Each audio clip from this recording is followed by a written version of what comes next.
Bobo, itong grupo ni Makagago, ito si Makagago, yan ang leader nila ngayon eh. Si Makagago. Tapos ang mga admin yan, yan si Asukir, si Yulen Budol-Budol, yan ang mga admin yan. Yan ang mga admin yan. Yan, sila Yulen Budol-Budol, Shika Arubang Pangit. Yan ang mga admin yan. Oo. Pero na naman dito. Ikaw daw ang nakakaya, mas nakakahiya ka, tanga. Bobo, anong scam? Sino na scam ko? Tarantado. Lumayas ka rito. Ay, 250,000 daw, Karen Whitmore. Di ko kilala yan. Gusto mo, sampalin ko sa harapan mo yan eh.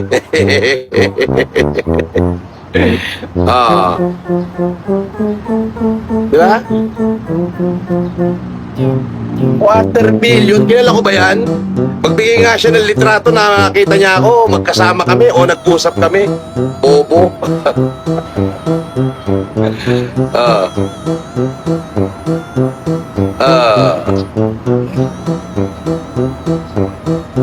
Sabi, boss, pa-shoutout, mabuhay ka. Sana habang buhay, sinisira ka pero para kang pato sa tigas. Siyempre, natural.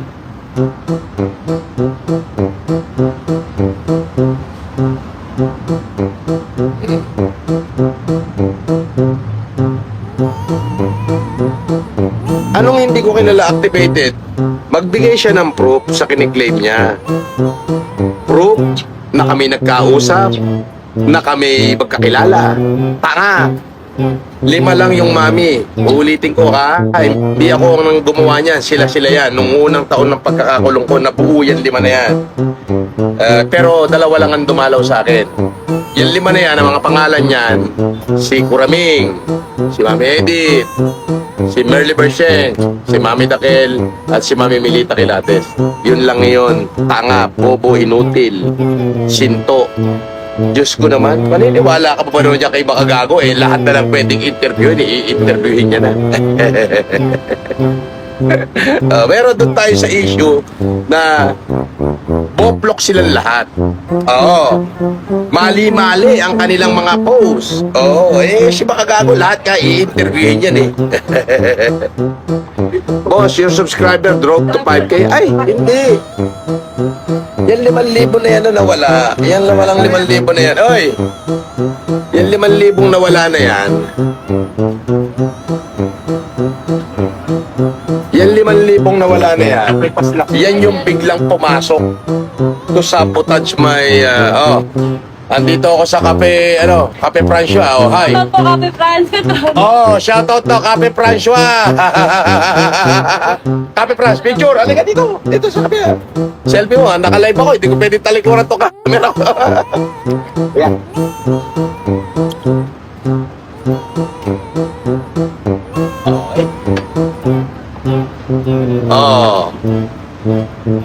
Kuanggol ko.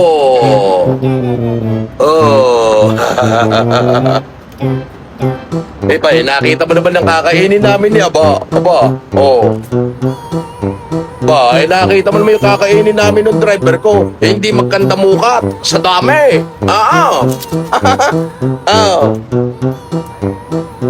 Diba? Usag ka nga daw ba? Usag ka. Nagtatama yung ipatok mo kasi kanya. Ipatok mo lang. Yeah.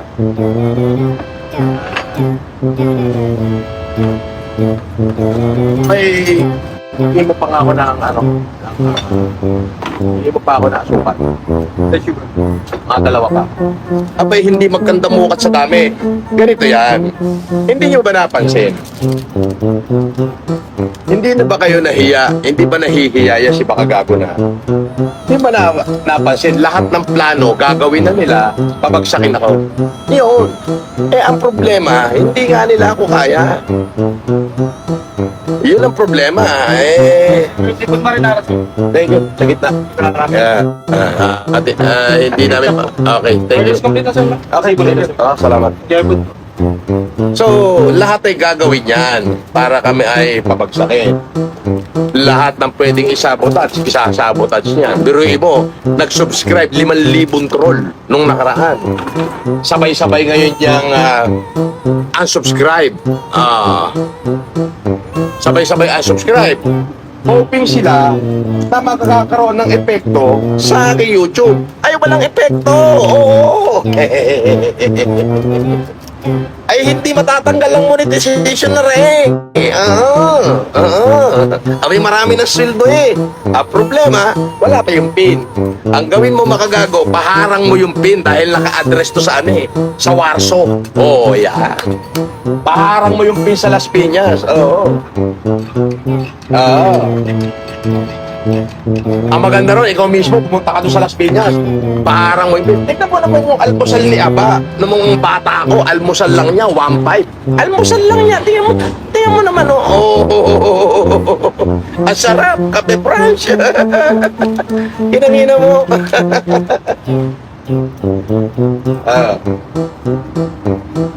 Yung croissant, mainit.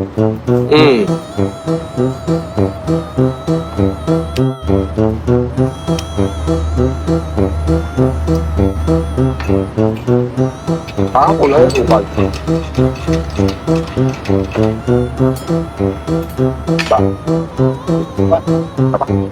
Tawag mo nga. Papapit ka makain ako. Bakit?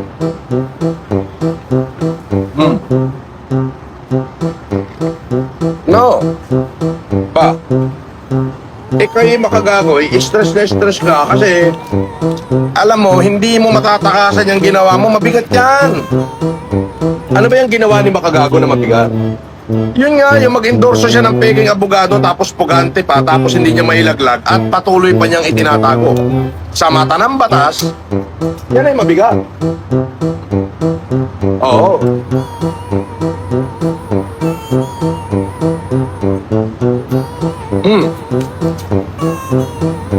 Pag kayo bibiyahe ng norte, lagi ako rito sa Petron, yung unang Petron.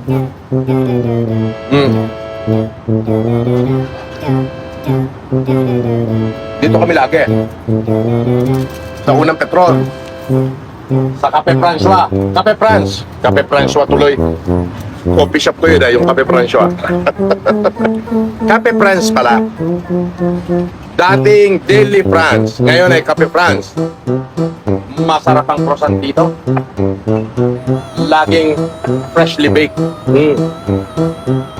Ay kung makikita nyo, kakainan ko na lang kayo. Oh.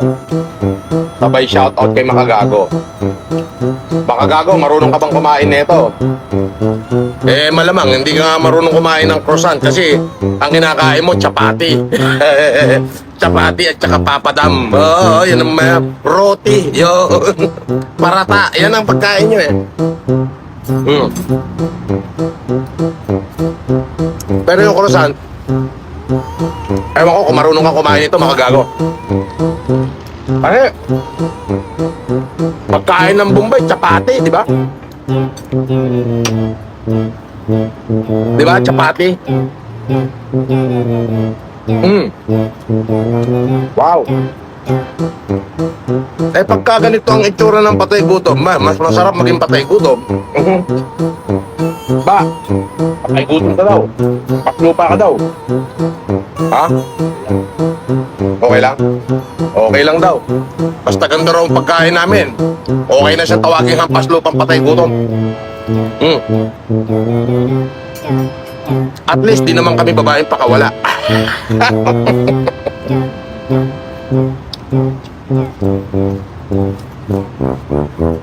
Itong kwentuhan natin, punong-puno ito ng sarkasam. Yeah.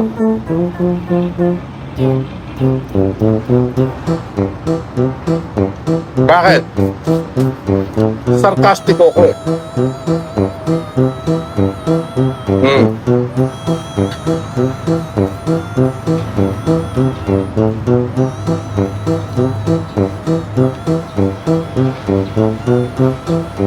Sabi ni Crimson Bernard Lumbad, Boss, Pa-shoutout sa tropa ko. Nervios Part June, Bol Anon Jonel, Prescott, Boy Dance, Arboy, Pago, Sumay, Para Hubog, Taldo, Aringgit, Boy Sako, Gonggong. Ayun. Sabi ni gawa ka uli bagong account. Tapos palusob mo uli ito ng maraming subscriber, makagago. Pag marami na naman, mga 5,000 uli, ipasubscribe mo, sabay unsubscribe. Tignan natin kung magkakaroon ng epekto kay YouTube.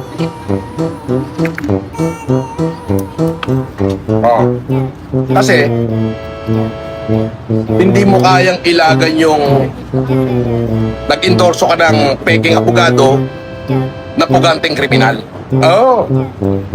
Ngayon, sino naman maniniwala dyan sa mga interview mo? Kahit interviewin mo si Vladimir Putin tsaka si Donald Trump, wala akong pakialam eh. Nakita mo?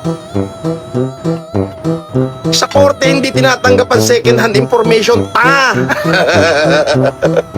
Kinangina mo, bobo. Hindi tinatanggap sa korte ang second hand information. Oo. Pwede ko nga ipakulong yung babaeng in-interview na yan pagka ginusto ko eh. Gusto mo ganito na lang, pauwi mo ng Pilipinas, pagsama kayo, pakita kayo sa akin, sampigahin ko kayong dalawa. Kinakinat to, bonjing ang puta na. Bukod sa bonjing ka na, uhuging vlogger ka pa. Alam mo, kahit anong gawin mo sa YouTube channel ko, hindi mo yang kaya. Bakit? Yang YouTube mo, 3 milyon, magkano kita mo? 1 million? O eto, 30,000 lang subscriber ko. Tanongin mo magkano kita ko? Kalahating milyon.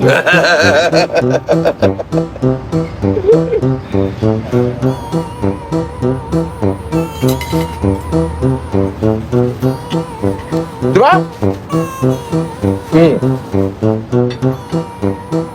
Yeah. Yan, literal yan. Ilan ang subscriber mo? 3 point plus million. Diba? Ilan na nanalo ko ni Susan Yancy dyan? Ilan? Dami, di ba? Magkano kita mo? 1.1? Tampon?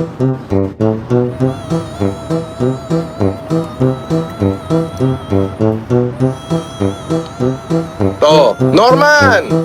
Pedophile ka daw. Pisting yawa ka. Pedophilein mo, mukha mo, unggoy. Wala na ba kayo ibang ikukwento? Pedophile, ng rape ng kapatid, budol-budol, scammer. Wala ba iba? Alam na ng mga supporter ko yan. Alam na nila yan. Pero, eto pa rin ako. Nag-aalmusal na masarap.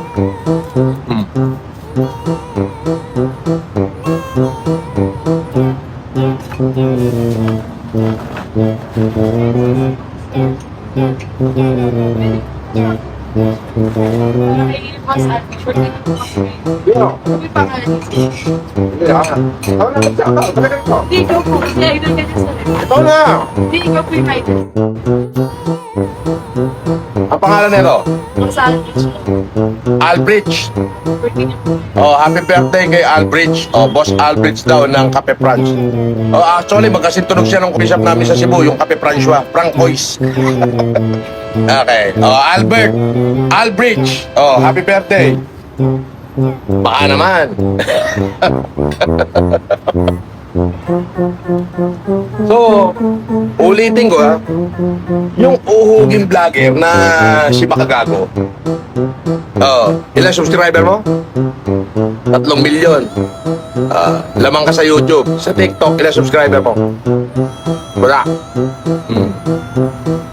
Kung may nakita, pinartidahan kita. Dinilit ko yung isang channel. Okay? Dinilit ko. 300,000 subscriber na. Active. Ito, ilan yung subscriber ko? 30,000. 30,000 lang. Magkano kita mo? 1.1. Magkano kita ko? Tignan mo. Tignan mo sa Social Blade. Tignan mo sa Social Blade, magkano kita ko?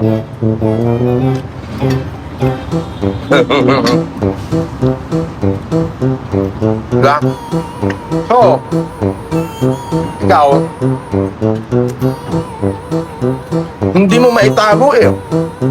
Lahat gagawin mo, uhuging vlogger na makagago.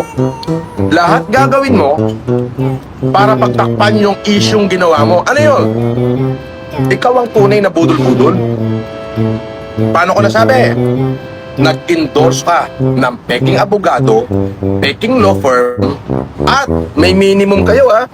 Bawat isang OFW na magpapakonsulta, 250,000. Di ba? Ganyan kang tumirada. Malaki ka, kumangis ka. Ngayon, yung in-interview mong babae, mami-mami mo ko no? Ha? Puro second hand information na pinagsasabi. So, walang bearing. Sabi ko nga, pauwi mo ng Pilipinas. Pagsabay kayo, saptigihin ko kayong dalawa. Kakasuhan ko pa na, kaso hindi. Maawain ako eh. Advocacy ko yung tumulong. Yeah. So ikaw, makagago, isa kang uhuging vlogger na nag-endorso ng peking abogado at peking law firm. Huwag mo na ikaila. Yang YouTube ang nagpakain sa'yo at sa pamilya mo. Huwag ka magyabang. Huwag ako. Iba ako pag ako nagyabang. Sagad. Talagang paninindigan ko yung yabang ko. Ikaw, wala ka namang iyayabang, hindot ka. Oo. Sa YouTube ka lang nagkapera, doon sa pagmumura mo kay Francis Magalona, doon ka lang nakakilala. Doon sa sasabihin mong kantotin si Maxine. Di ba? Yan. Na ang puki niya ay nagnanana. Di ba? Doon ka sumikat. Yung minura mo si Jesus. Yan. Di ba? So, sa totoong buhay, wala kang tira. Isa kang uhuging vlogger.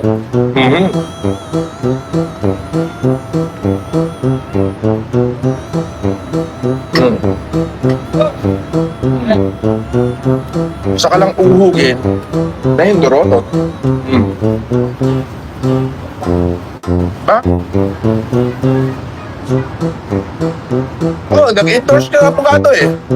Para mambudol ng 250,000 bawat isang Pilipino na mag-a-avail ng kanilang consultation.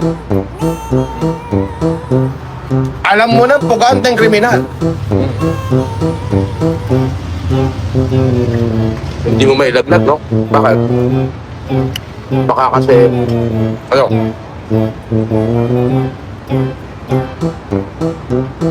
Baka kasi pag nahuli, maging totoo yung message. Alam mo kung ano sasabihin niya? Na ikaw, sa'yo napupunta. Imagine kayo? Diba? Aba, nabusog ka ba?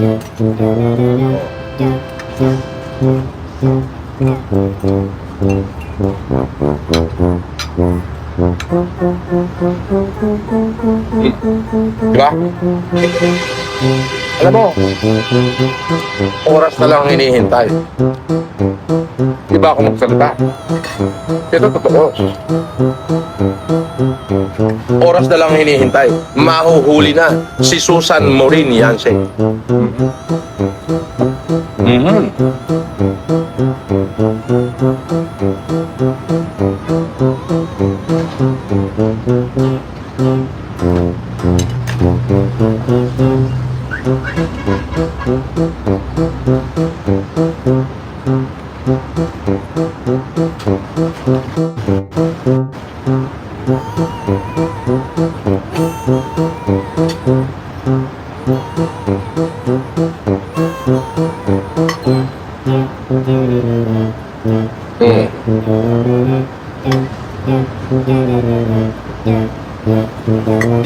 Huwag kayong mag-hide. Tama lang yan. Time out lang, Jason, ha? Paano yan? Dami kong supporter. Alam mo? Sabi ko nga, 1,000 lang yung supporter ko, okay na ako. Alam nyo ba yung isang channel ko? Yung isang channel ko, 3 taon yun. Ang followers, ang subscriber lang nun, 4,000.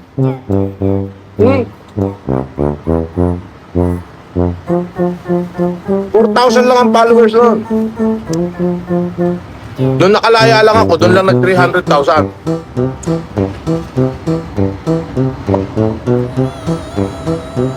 Binuhay nun ang mga tauhan ko sa loob ng 3 taon.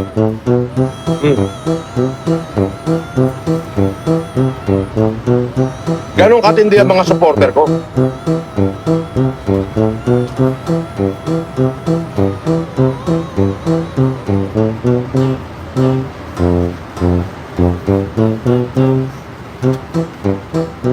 Ha?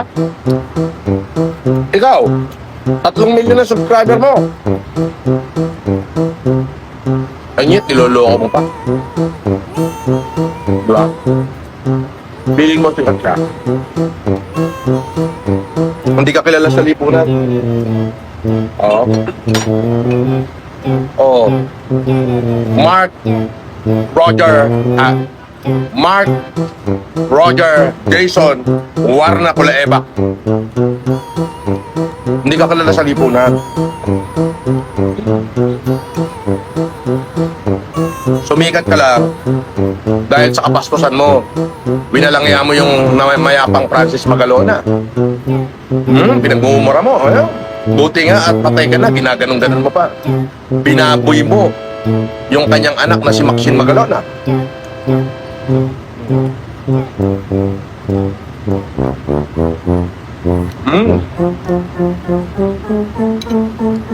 Matapos mong babuyin si Maxine, pati yung anak na bata, binaboy mo rin.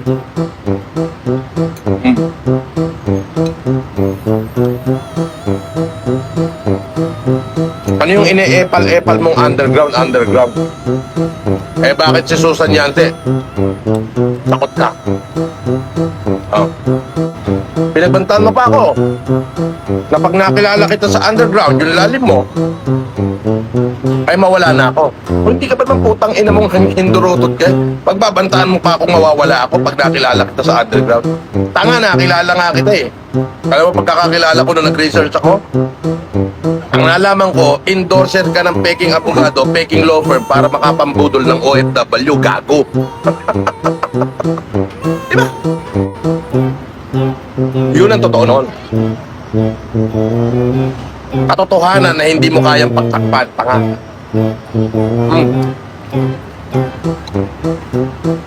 Diba? Yun ang katotohanan. Oh, halika. Yeah.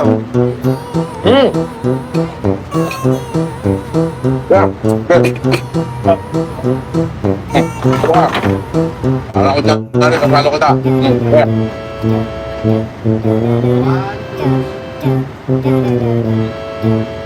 Okay, welcome. Oh, yun ang katotohanan. Sir, sa papay. Ay, Ito. 1, 2.